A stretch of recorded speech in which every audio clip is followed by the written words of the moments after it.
Step one, wake up, really gonna rise with the sun. Step two, get some good, some food in you. Wake up, today's gonna be a good day. Wake up, today's gonna be a good day. Ladies and gentlemen, welcome to Flexline Trivia, your bi-weekly disc golf trivia show where we drive for show and quiz to know. I'm your host, Robbie C, and we have on the podcast with us today for episode 1, the creator of trivia on the Foundation Podcast Network, a fan favorite, Trevor's Trivia. We have Trevor Staub in the house. How you doing today, sir? I'm good. I'm honored to be associated with disc golf trivia. My trivia has turned more into a game show from an alternate dimension at this point. But yeah, I'm good. It'll be good to get back to my roots. Absolutely. Like logical questions. Hey, I will be honest, as we've built this show and sort of I'm planning out, thinking through this, there are lots of Trevor's Trivia segments that I'm like, hey, that could do really well on the show. And who knows, maybe Flexline Trivia will have an influence on Trevor's Trivia to be I'm sure. What about this segment? So for those of you who are like, hey, what's this new podcast? What are we doing here? Disc golf, something we all love and we can't get enough of it. But as you get more into disc golf, you find that there are so many different niches that cross over within the disc golf world. You got disc golf board gamers.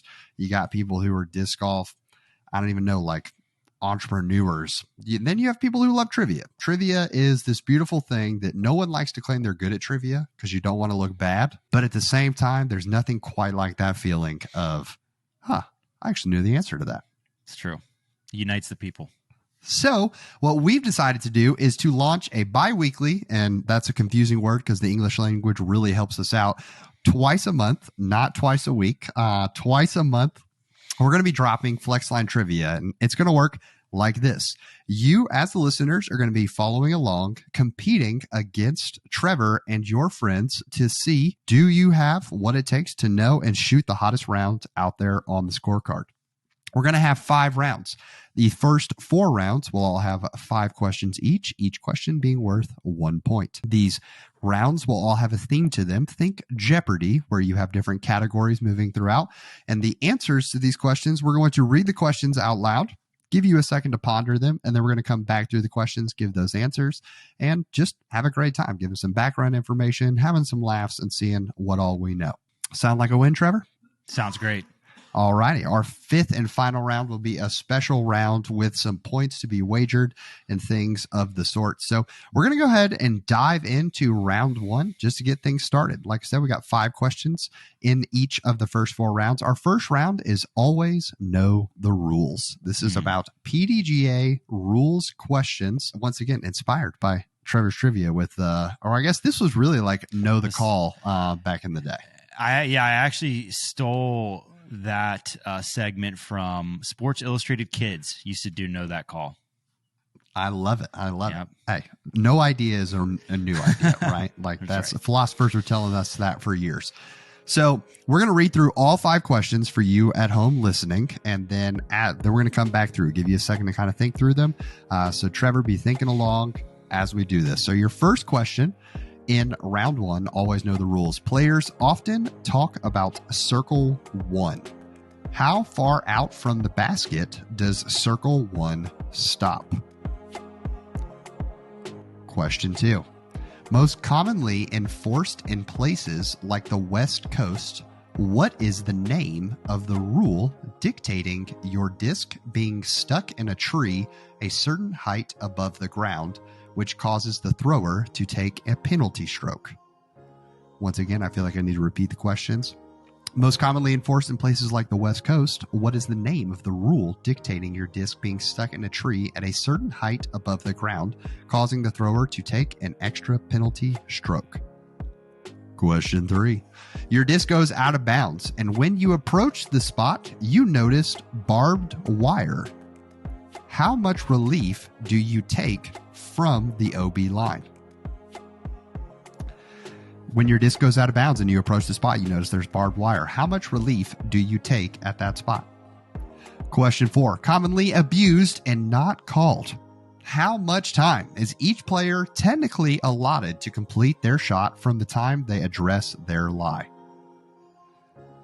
We all see it.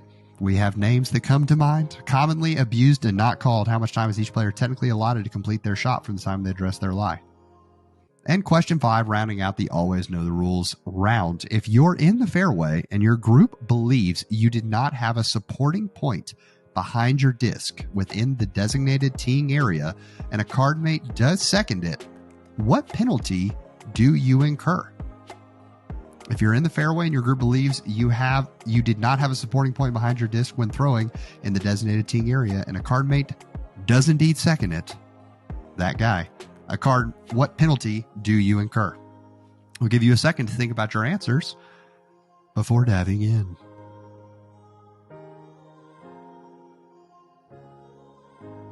Trevor, how are we feeling about the first round?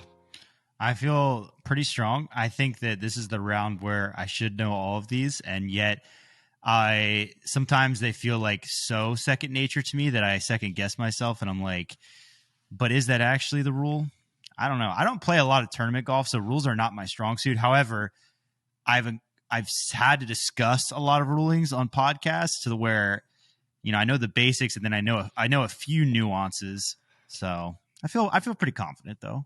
Okay, yeah, this was definitely the one of the categories that I was like, some people this is going to be so easy for them, and then there's going to be a whole host of non-tournament players that are like, I'm out. Some people just don't really play tournament golf, and if you don't, you really have no reason to know most of those rules.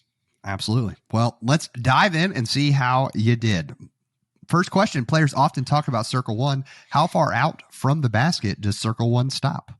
That would be 10 meters. Fantastic. That is correct. We also accept in feet, 33 feet. So excellent job. Excellent job. Most commonly enforced in places like the West Coast, what is the name of the rule dictating your disc being stuck in a tree at a certain height above the ground, causing the thrower to take a penalty stroke? I first came under fire by this rule when I was in Vegas in October. It's the first time it had ever happened to me. I'd never been to the West Coast before. And the 2 meter rule, it got me. I threw my disc turnover line up in a tree. I've never been so mad in my life knowing that I was basically punished for a tree making me unlucky. And unlucky is like absolutely the way to describe the 2 meter rule is correct. But like, how many times have we seen an Anthony Barella just spike hyzer through the trees? It all cuts through, and then someone else takes the same exact shot. They get punished. It's very frustrating. Can confirm. Fantastic. 2 for 2 so far. Third question. Your disc goes out of bounds when you approach the spot. You notice barbed wire. How much relief do you take? See, this one is the one I'm hung up on the most because I used to play a lot of like more private courses on like farmland, and barbed wire was pretty common. And I know the rule typically is a meter of relief. However, I have this hunch that for some reason I feel like it's more for barbed wire, but I can't remember if I'm just thinking crazy about that or not. I'm really hung up on this one. I'm gonna be mad. I'm gonna be mad if I get this wrong, but I'm just gonna say 2 meters. That is correct. Yes. Excellent job. Okay, I thought it was more. It's a lot. 2 meters is a lot, but I knew. I remember like knowing that it's more than normal because like why else it would be the same rule. Why would they have to mention barbed wire if it was the same rule? So. Absolutely. So you do, for the safety of the player, you get 2 meters, which is 6 feet. We have a local course that it's hole 16 at one of our local courses. There is this like shrubbery off to the left side that is just death. Yeah. It's so hard to get out of it, but there's this OB fence right behind it. And if like, it's really hard to get OB on that fence. So the play is just spike it into those trees because there's barbed wire. You get 6 feet off of it. So you literally are just like out of the shrubbery and you're parked. I love that. Know your rules, ladies and gentlemen. Know your rules. Fantastic. 3 for 3. Way to push through. Come on. All right. That was one of the ones that was like the trickiest part of it. That's a hang-up question right there. That's tough. Absolutely. So commonly abused and not called. How much time is each player technically allotted to complete their shot from the time they address their lie? That would be 30 seconds. That is correct, unless you are named after a pastry, and then minute and a half. So I love it. We're not calling anybody out. We're not giving specifics, but common things. Fantastic. 30 seconds is correct. If you're in the fairway and your group believes you did not have a supporting point behind your disc within the designated teeing area and a card mate calls it, what penalty do you incur? That would be a foot fault. That is correct. It is a foot fault. And for just bonus to flex on them, if you get called for a foot fault, does the throw still count?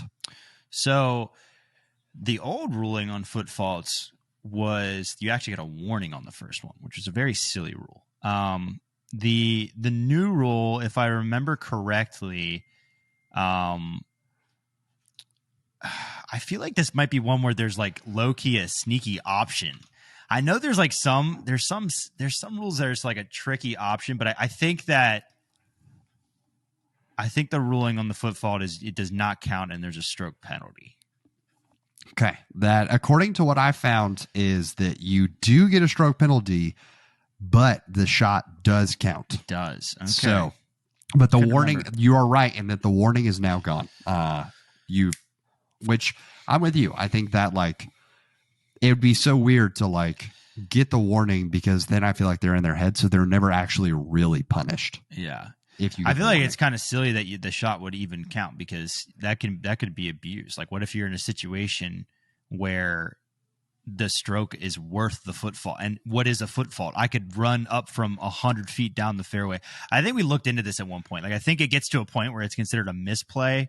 I don't know. Rules. Yeah. Do I get the point, though, for foot fault? You do get the point for foot fault, though. So 5 for 5 in the first round. Perfect first round. All right. Fantastic. Keeping it. I mean, guys, he is the founder of Trivia on the Foundation Podcast Network. So he's doing his thing. All right. Hope you guys are doing well. And you also hopefully went 5 for 5. Let's head into our second round titled, Can I Get Your Number? In this round, we're going to be talking about flight numbers. I'm going to give you the manufacturer and the flight number. You simply have to give me the discs. It's going to be tough. So, for an example, this podcast recognizes the true flight numbers of this mold. If I said Innova flight numbers 3103, I would be referring to what disc? The pig. The pig all day. Pig is love, pig is life. Like I said, we identified the true flight numbers, not the random decision on a casual Tuesday to just be like, it's a 4-speed now. Not calling anyone out, but why did we do that? So we have 5 questions moving through. Our first question, once again, we're going to go through all 5 questions, and we'll come back through. First question, made by Discraft, flight numbers are 4303. Made by Discraft, 4303. Next up, we have dynamic discs with a flight number of 2401. 2401. Okay. Next up, third, we have MVP discs, the gyro, coming in at 5, 4, minus 1, 2. 5, 4, minus 1, 2. This is going to be tough. Next, we have Innova. Starting off with a 1, 2, 0, 0. That is 1, 2, 0, 0. And last, we have Castoplast at 9, 6, minus 2, 1. 9, 6, okay. Minus 2, 1. Trevor looking real confident on that last one. I know Castoplast actually reasonably well. They don't have enough molds for me not to, I think. That's fair. I think I'm thinking of the right one, though, and I might not be. But this one, I'm not going to misfire by a lot. If I misfire, like I'll miss by like one of the flight numbers probably. But I could go 5 for 5 or like 1 for 5 because I think I'm between 2 discs on like 3 of those. Okay. I'm really torn on a couple. Hey, that's fair. And I will go ahead and admit, y'all, we're first episode, we're feeling it all out. There is a very real chance that some companies have duplicate flight numbers to certain discs. So I have answers locked in, and I've tried to do my research, but there's a chance that we're going to get lit up in the comments here. So I'm just preparing myself. The discs I have chosen do have these flight numbers. So let's start off with Discraft. Question 1 coming in at 4303. Okay. What disc are we talking about? I believe that is the Zone. That is indeed one of the most popular overstable approach discs of all time. The Zone. Had to get that one. That's this is so nerve-wracking. My reputation is on the line right now. Like, this is very nerve-wracking. I will say, I talked with some people about, like, when we were kind of walking through this, and there were certain people that were like, I would kill that category. And so hopefully you guys do. It gets tricky when you start firing them off. Like, there's a lot of discs out there. So next up we have dynamic discs at 2401. This one is tough, man. This one's tough. I obviously used to be on Team Dynamic. I know a decent amount that they have quite a few putters. I'm really torn between two different ones here, being the one that I'm more confident in is the Deputy. You know what? Now that I say it out loud, so there's the Marshal, the Deputy, and the Warden are the three that I'm like bouncing between. Okay. And now that I say it, I'm almost positive. I feel like the Marshal is the flippiest of the bunch. The Deputy I used to throw, but I'm starting to think that the Deputy is a -1-1. And the Warden, like, if they gave the Warden a 0-2, that's probably a crime. I don't know, though. There's some of them are kind of stable. Oh, man. Woo! This one's tough. The Marshal is the one I know the least about, but I also think it's the flippiest one. I'm going to just write that one off, though, because I know the least about that. I've never thrown it. I've thrown the Deputy and I've thrown the Warden. Oh, my gosh. I'm going to be so, like, immediately when you said it, I was like, oh, I think that's the Deputy, but now I think that's a -1-1. I'm going Warden. Ooh, that is a great answer, but incorrect. The Warden has a 240.5. Oh, the correct answer is the Judge. That's a 0-1? The Judge is a 0-1. Oh, my gosh. I would have assumed it was a 0-2. Having seen you throw them really well. That's a very tough question. That's going to get a lot of people, I think. When you said, oh, man, that would be a crime if it's a 0-2, I was like, oh, there's no way the Judge is on his radar here. No, yeah, that is crazy. And like, this is crazy because I literally bag a Judge. Now, it doesn't have the flight numbers on it, but I putted with the Judge a long time. I mean, flight numbers are very like wishy-washy, whatever. But I mean, I'll tell you right now, the Judge that's in my bag at the moment is not a 0-1. It's got 0-3 possibly. It feels like it's pretty stable. Man, that's crazy. I'd be curious to know. I think the Deputy is a -1-1, and I'm not sure what the Marshal is. Marshal might be a 0-0, honestly. But that is a tough one. That's going to hang people up big time. And actually, those might be 3 speeds, honestly. Like the Deputy might be a 3-speed. Deputy is a 3-speed, 3-4 -1.5 fade 0. Because the Deputy is real flippy. Yeah. The one I had. Oh, you know what? Maybe I had a Marshal. That's what it was. I threw a Marshal, not a Deputy. I was a team stamped one, so it didn't have like anything on it. So I barely ever remembered what it was, but it flew pretty straight. Yeah. Okay. Yeah. There you go. That was a tough one. Oh, come on, hanging them up. All right, we'll move on. Question 3 we have from MVP Discs 5-4 -1-2. Yeah, so I'm almost positive. I don't want to say positive anymore because the last time I threw out 3 discs and missed. I didn't even hit the battleship, just threw out 3 missiles there. So I'm between the Matrix and the Reactor here. Okay. And I think one of them is a 0-2 and one of them is a -1-2. I've never even thrown either. I really only know this because just from seeing them, and also because Hunter was throwing them.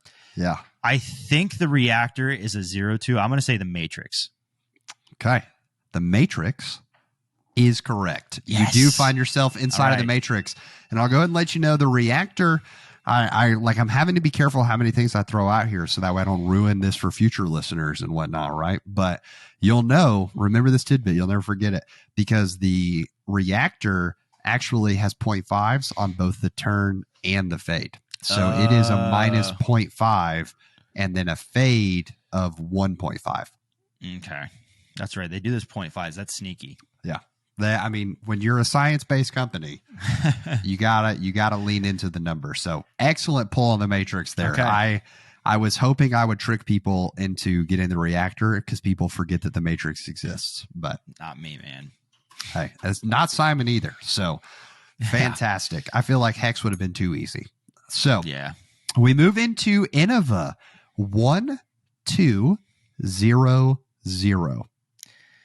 This one is very tough, and I know I think there's a couple discs that fall in this category, and by a couple I literally mean a couple. I think there's only two, and I think those are the birdie and the polecat. And I don't think that you think I'm smart enough to even think of the birdie. And I'm thinking to myself, like, of course you would set up for the wheelhouse polecat question, but there's no way the polecat has two glide. There's one sitting on my desk, and I think it's a 0-0. It might be. I don't know. I don't remember, but there's no way it's a 0 glide or a 2 glide or whatever. I'm going to say the birdie is my answer. That is correct. He read my trap perfectly because people are going to think Robbie, Innova, 1-speed. It's the polecat. People forget about the birdie, and it's like I really have no reason to know it's a 1-speed. I just have an infatuation with that disc. Yeah, and the birdie was one of those discs that people thought, with my love of the thumb track with the pig, that I was going to be a big birdie guy because the birdie is just a thumb track. Yeah. The problem is its 2 glide is very apparent. If you throw a birdie, that thing is very Berg-like in its ability to just fall out of the sky. So, okay. If you like your thumb tracks, the birdie is a great disc. So definitely check it out. Okay, rounding out our second round, Castoplast 9-6 -2-1. So only one disc comes to mind here, and I think this is the correct one. I don't even know if I can pronounce it right. It's the Sphea or the Sphea. Okay. That is incorrect. It is the Falk. Oh my gosh. I knew that. The Sphea is the mid-range, isn't it? See, it's funny. You said that you were like, I know the Castoplast lineup really well. I don't know the Castoplast lineup. I couldn't for some I forgot about the Falk. Oh my gosh. The Sphea is the mid range. It is the mid. See, because immediately it popped into my head, and I was like, that might be the mid range though. But then I was like, oh, but the Gota or whatever, like the goat, that's the mid. That's like a little flippier. Yeah. That's a bummer. I blanked on the Falk. If that would have popped into my head, I think I would have favored it, but it just didn't. Yeah. That's tough. All righty. There you go. Okay. Sorry to the nation of Sweden for that. That was my bad. That is okay. We'll be back to Sweden soon. Don't you worry. Okay. So a little preview for your fourth round. So we head into our third round, presented by Statmando, helping us out, official stats of the Pro Tour. And they have provided questions for our third round. You'll see Statmando round following the pros by Statmando and all of our FlexLine Trivia podcast episodes. So thank you to Evan and the team over there for crushing it. We got 5 questions here. Starting off with our first one, we're going to read all 5 questions. In what state did James Conrad throw the holy shot? This was to secure an opportunity for a playoff at Worlds. In what state did James Conrad throw the holy shot? Second question, how many majors has Eagle McMahon won? How many majors has the Eagle McMahon won? That's right, we said the Eagle McMahon. All right, our third question. What player, MPO, won the Waco Annual Charity Open in back-to-back years in 2017 and 2018, both in playoff victories? What MPO player won the Waco Annual Charity Open in back-to-back years in 2017 and 18, both in playoff victories? Fourth question, which left-handed player has earned the most career cash for his MPO earnings? Which left-handed player has earned the most career cash for his MPO earnings? And our fifth and final question, what was Kristen Tatar's first PDGA win in the United States? Oh my gosh. What was Kristen Tatar's first PDGA win inside of the United States? Give you a second to think about those, and then we're going to see. Gives Trevor a second to think through it as well. He looked confident on one, but These a couple are others. Tough. These are really tough. There's a couple I'm going to feel really stupid if I miss. There's like one that I'm almost positive I know. This is when this show ramps up a little bit. You know, like I could have gotten 10 for 10. I missed a couple there, but like those were like doable. This is where it gets real difficult. We're going to find out what people are made of here in this round. Yeah. All right. So diving in, we have our first question of the third round following the pros by Statmando. In what state did James Conrad throw the holy shot? I'm pretty sure I know this. This is one where I'll feel very dumb if I miss this. My geography is not perfect, but I believe it was the fort in Utah. That is correct. Okay, thank goodness. Thank goodness. I was going to give you the course if you needed it. So, fun fact: Utah was originally awarded the 2020 Worlds bid. So they were supposed to have it, but due to COVID, there was not Worlds that year. Yeah. So it got pushed back, and this is the only time that Utah has ever hosted Pro Worlds. That was a relief. Okay, I needed to get that one. So there we go. You got 1 point on the board for the pro round. We're doing great. So next up, how many majors has the Eagle McMahon won? So I think Eagle has Konopiche when it was a major. He obviously just won the European Open. No U.S. wins. No world titles. I don't think he won like a sneaky Japan Open.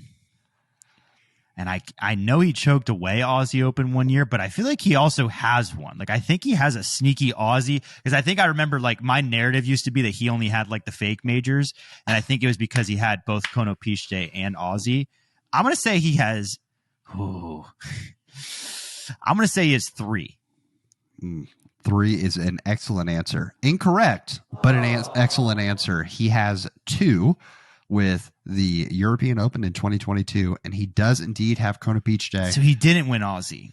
He has not won the Aussie. I think I knew that, but for some reason I thought that I had made that like joke before that he won both of the fake majors, but I guess not. Yeah, because he won Konopiche in 2018. Simon also has won this event, but not when it was a major.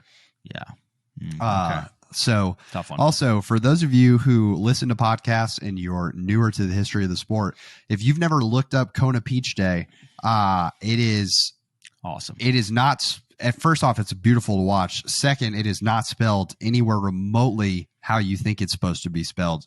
Because if you're like me, before researching this, you probably like truly thought like Kona Panis Peach Day. Nope, that's not it. It's from the Czech Republic. So just prepare yourself. You will not find it if you Google that. So great. Konopi looks like STEE, but there's a lot of accents there. You can probably just search on YouTube Eagle McMahon 2018 disc golf and you'll probably find it. Oh, it's for very, sure. very viewed videos. Absolutely. So our next question, we have what MPO player won the Waco Annual Charity Open in back-to-back years in 2017 and 18, both in playoffs? So this one, I think I'm pretty confident in this one because I remember looking this up recently. We kind of were looking over the narrative of Waco, how it can be unpredictable. And I believe that the answer to this one is a certain Mr. Big Germ, Jeremy Colling. That is correct. Yeah. Absolutely correct. Germ holding it down. And fun fact, those are his only 2 Disc Golf Pro Tour wins. Yeah. He has 2 National Tour wins and obviously a major with USDGC, but which is a sneaky good resume, honestly. These It is. days, like, it's a sneaky good resume. Yeah, there are tons of players right now that wish they had at least one Pro Tour victory, much less a major. So, well, that's a major with an asterisk, but that if we with the rain assist. I love it. All right. So heading on to our fourth question. Which left-handed player has earned the most career cash for his MPO earnings? This one is really difficult because immediately when I think of like successful lefties nowadays, for starters, there aren't really even a ton of them. Clemens is up there. Melton's been around for a long time, but one name comes to mind, a guy who was the original at least in my day, he was like the lefty, and that name is Devin Owens. So he sticks out to me. I'm trying to think if there's any like other longtime guys that I'm missing. It's like a question I always get, and then I try to think like really long and hard about like how many lefties are actually out there, because it's so shocking how little lefties are out there like playing. Yeah. I know there's a couple surely it can't be Clemens, like it can't be Devin Owens. Like I don't even know how long he played, and then he fell off the face of the planet. Like I'm worried I'm going to hear this answer and be a little disappointed in myself. Like how did I not think of that person? But I'm kind of blanking on this one. Gosh, people are probably screaming at me right now. Who else is a lefty? Isn't Bearhart a lefty as well? You don't have to answer that. I can give you the hint if you want, because he is. Okay. I mean, I thought so, but I don't know if I would. He was like kind of stinty on tour, injury problems. You know what? Just because this would be electric if I knew it, I'm going to be mad if it's Clemens, but I'm going to say Devin Owen. Okay. Devin Owens, his career earnings, $72,954. Decent. That puts him in fourth place overall. Dang. Bearhart has 40,729. Okay. Third place, Zach Melton at 100,745. In second place, Mr. Wraith himself, winning the Disc Golf Pro Tour Championships. Oh. Second place at 110,883, you have Nathan Queen, which makes our winner at 120,666 career earnings, Mr. Clemonade himself, Chris Clemens.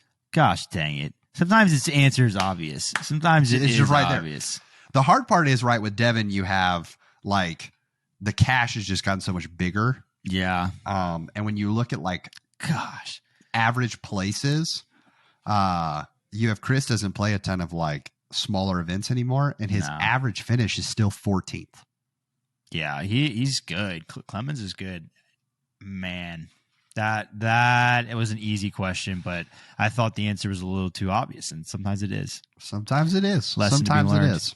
Speaking of not obvious, our final question for this round: what was Kristen Tatar's first PDGA win in the United States? Oh man, and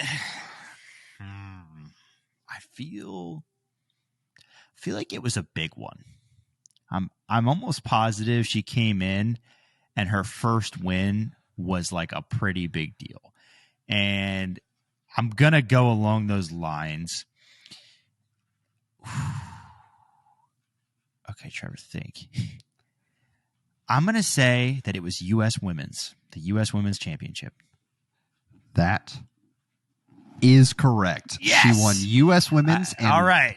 Do you have a guess on the year that she did it? 2018. Ooh, close. 2019. It was 19. I knew it was one of the other. We'll still give you the point. All right. All right. I'm happy I got that one. I remembered that it was a big one, and obviously it wasn't a European Open. I knew it wasn't a world title. So okay. Absolutely. This was actually her 9th event in the U.S., and in the previous 4 events before that, she finished second in every single one of them. Wow. So she came in with a bang. Also, I believe that first round, when I bet a lot of people have, like, if they follow Paul, they've tried to look up Hannah Macbeth before, And the top video that usually comes up for Hannah, if you search for her play, is round 1 of that event where she plays on the card with Kristen. Yep. I remember that. Fun facts. All right. So coming through your first 3 rounds, you have a total of 11 points so far. You went 5, 3, and 3. So you're doing good. You're doing real good. We're doing all right. We're doing all right. Now, this next category is one that I think a lot of people are going to be really good at or really bad at. Okay. So it is the Discmaniac roll call. So if you're a Discmania fan, you know that Discmania's vibe for a long time before ThoughtSpace entered the scene was to take normal discs, maybe make a little bit of a special run, throw a super cool stamp on it, and name it something crazy. And we have come to know these discs by these names. Yeah. So, great example being, if I were to say the word Sky God, I'm obviously talking about a P2. Absolutely. So, we have 5 Discmania names, and all you have to do is give me the mold. Okay. I could get all of these if you name the right ones, or get like none of these, because I know a good few from back in the day. We'll see. So here we go. I think this is going to be a fun category for future audiences. So I'll be real. We're eliminating a lot of the gimmies right off the bat in episode 1. Perfect. So let's get Trevor back on the board, getting the confidence rolling before we head into the final round. So our first of the 5 questions, we're going to read through all 5. We have round 4, question 1. Give me the name of the mold for the Cloud Breaker. Question 2. We are looking for the name of the mold for the Zen. Z-E-N. The Zen. Next up, we have, for question 3, give me the name of the mold for the Midnight Prowl. Midnight Prowl. Coming in fourth question. I need the name of the mold Discmania makes that they labeled the Night Strike. The Night Strike. And 5th and finally, we have, give me the name of the mold of the Roaming Thunder. Roaming Thunder. I was feeling pretty confident in the previous ones, and that one, no clue. So we will give you a quick second to think about your answers. Give you a quick second to think through. Roaming Thunder. I don't remember that one. I think like most of the ones I know, like guarantee it. You didn't even name yet. So fantastic. Hey, you're going to be a shoo-in for future Discmania roll calls. So Discmaniac roll calls. All right, diving in, we have our 4th round. First question of the 4th round. Give me the name of the mold of the Discmania Cloud Breaker. That would be the DD3. That is correct. Some call it a destroyer. Some call it a DD3. We'll let you decide what you want to call it. It's a good disc. That's Great disc. Great disc. So Cloudbreaker is correct. And let's see, can you name the pro that's associated with it? Eagle McMahon. Fantastic. Next up, we have the Discmania Zen. This would be the Essence. Correct. That is correct. I believe that's a Nate Perkins disc.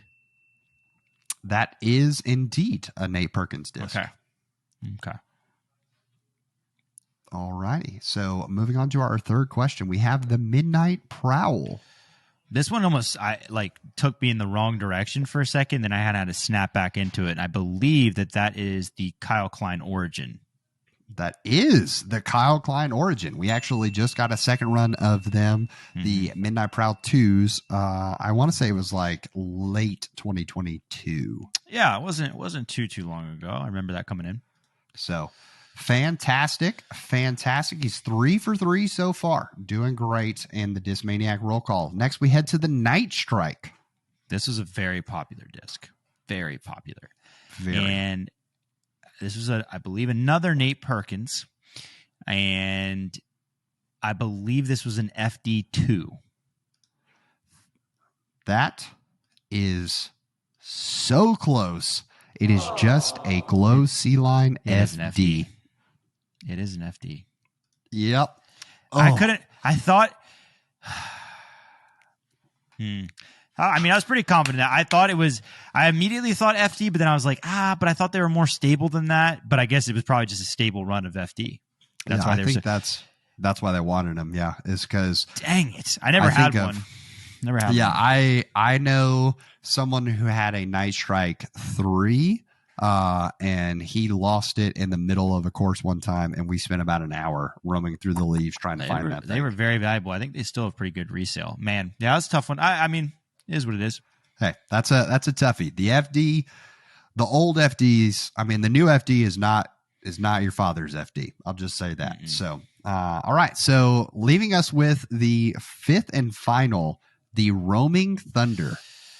Yeah, this one I'm not confident in. I'm using kind of process of elimination because I know it sounds like a very daunting mold, but I know of some other, I won't say any of them because I don't want to spoil, but I know of some other overstable molds that are not Roaming Thunder, or at least at one point were not Roaming Thunder.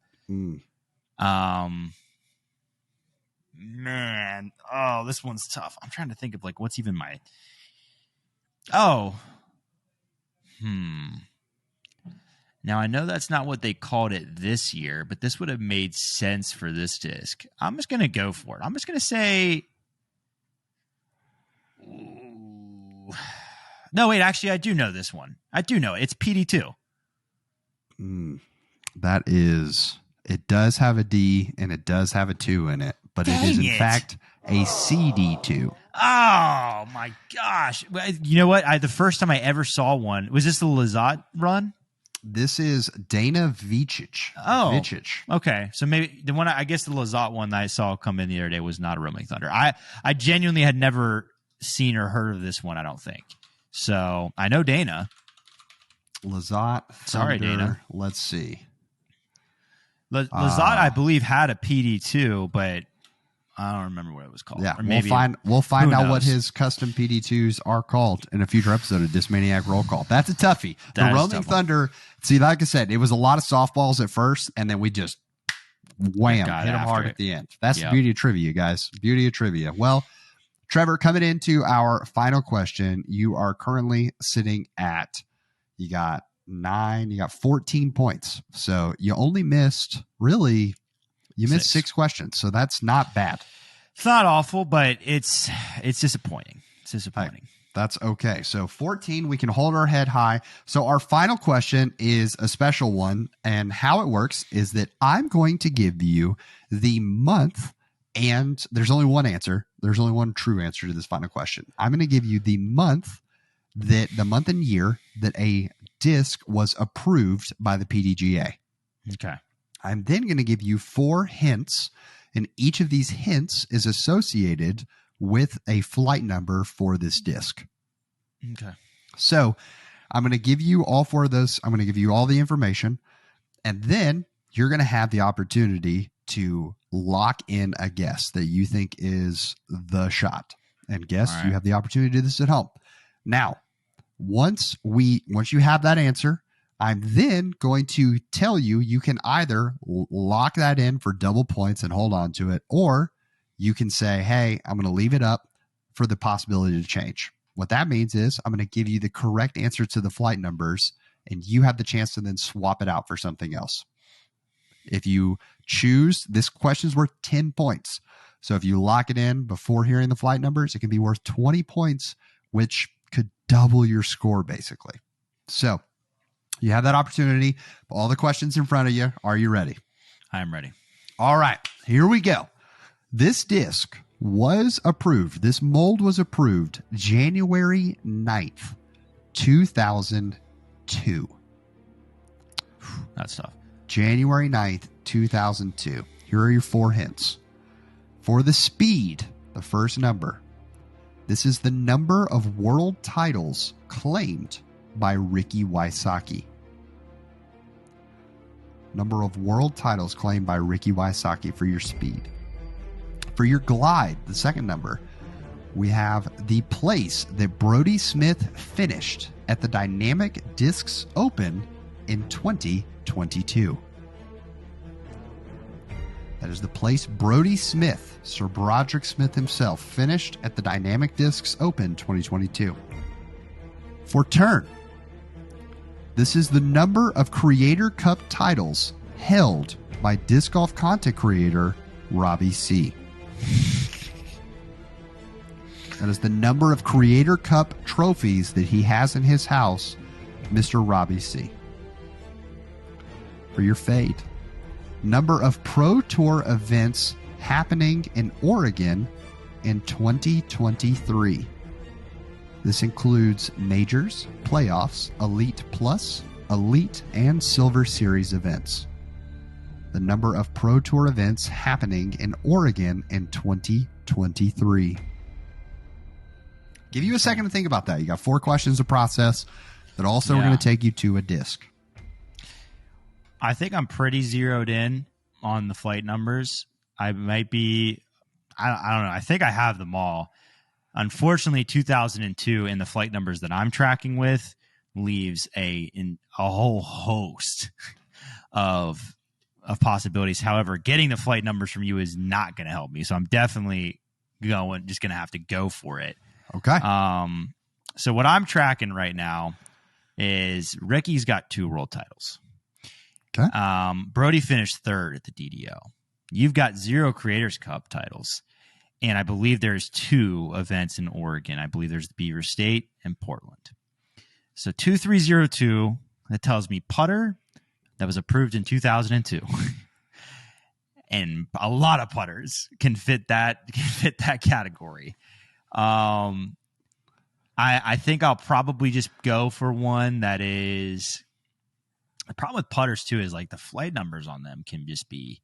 Yeah, the judge. I mean, the judge already rocked us. Exactly. 2002, got to be something a little older.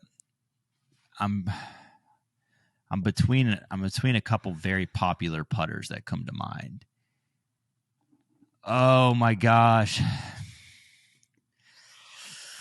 Oh, okay. It's a make or break moment. I think so.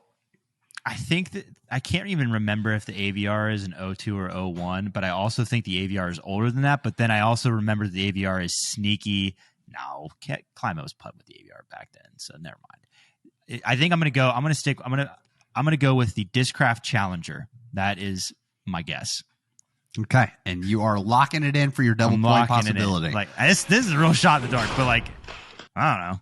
Okay, so he's locked it in. Hopefully you are locking it in at home. If you have not locked it in, we're going to confirm those flight numbers. That is correct that Ricky Wysocki does have 2 world titles. Brody Smith did finish tied for 3rd at the Dynamic Disc Open in 2022.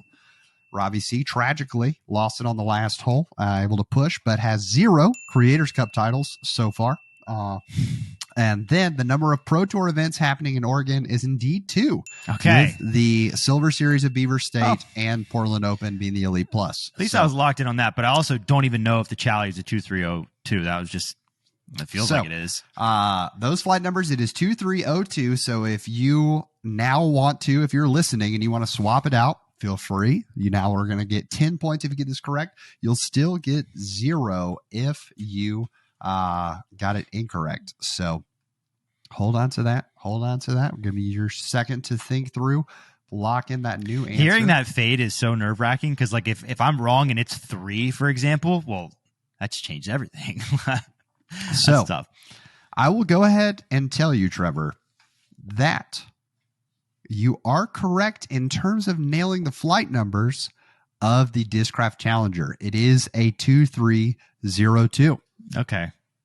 But that is not the disc that was approved January 9th, 2002. So I can live with that. That's a valiant effort. Round of applause at home for all I can live with that. I got the disc and the flight numbers, and I don't even know. The Chally's, I guess, a little later than that is what I would probably guess. But so the correct answer is the Gateway Wizard. The Gateway Wizard. Sneaky. A tried and true putter for the disc golf community. So that's going to bring your total today, Trevor, to 14. Incredibly beatable. So that is, but hey, that is well done. And you crushed the final question, truly. feel better than when you were on the trivia show or the charity trivia and y'all were like just shooting in the dark at the numbers? Like, is it better or worse knowing that you had all the facts?